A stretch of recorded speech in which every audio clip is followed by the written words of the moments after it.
sini saya ingin mewawancarai Ibu mengenai masalah yang terdapat pada proses belajar mengajar pada mata pelajaran IPAS, Ibu. IPAS.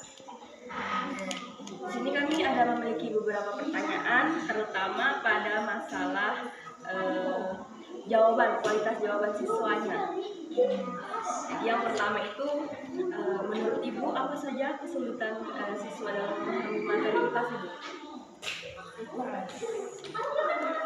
Ini belajar IPAS ini banyak tentang alam ya, sama alam ya. IPAS Iya, IPAS kan, IPA itu IPA dan IPS, IPAS kan. Sama alam. Jadi kalau masalahnya dasar. Kalau terkait dengan kayak kualitas jawaban siswanya itu gimana, Bu? Siswa aktif ya. Kemudian itu sering bawa ke luar kelas. Kemudian anak lebih cepat itu kalau kita bawa dengan lagu untuk mengenal kayak siklus hidup hewan. Nah, itu kan juga dapat mengenal. Lebih cepat ya.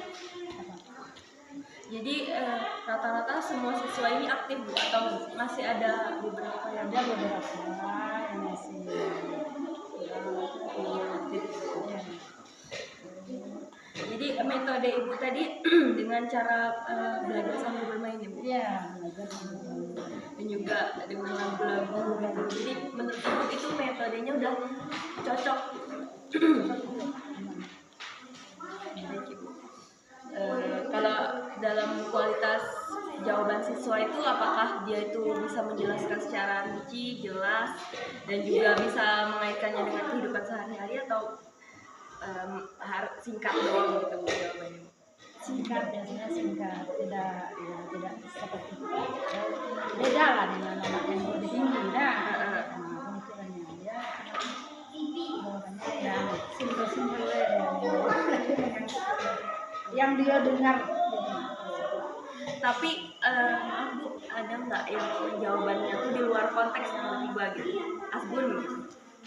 Ada. Tapi tidak mengganggu atau kita luruskan lagi, kita kasih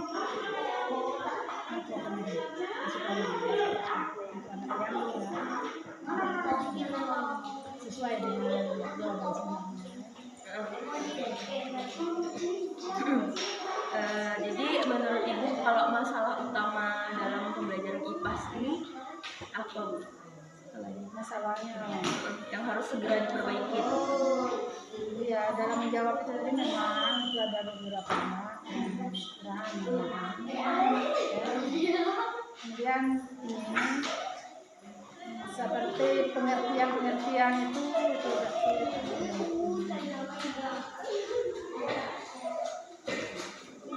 Tapi menurut Ibu kalau misalnya peningkatan kualitas jawaban siswa ini penting nggak sih, Bu, sebenarnya dalam proses pembelajaran itu? Penting lah ya, kita kan mau tahu anak itu dapat nggak dia yang dijelaskan, ngerti nggak dia yang kita panjang lebar cerita misalnya kita belajar tapi anak tidak memahami. Jadi menurut Ibu bagaimana harapan Ibu ke depannya nanti siswa itu menjawab pertanyaan, bisa aktif atau gimana? Ya, dengan belajar sambil bermain kan ya, seperti kita tadi kita buat kotak bola lalu ditanya tidak harus dengan guru, mereka saling membuat pertanyaan lalu jawab, misalnya kawannya buat pertanyaan yang jawab jadi mereka kan saling mencari nanti kalau sudah mereka tidak bisa baru mereka kembali ke gurunya mana jawabannya benar. Berarti menurut Ibu jadinya model pembelajaran yang kreatif itu lebih bisa membantu guru dalam menyampaikan pembelajaran gitu ya. Kami kan di sini meneliti tentang model pembelajaran think pair share kan Bu. Nah itu tuh model pembelajaran yang dimana siswa itu diminta untuk berpikir dulu sendiri, secara individu.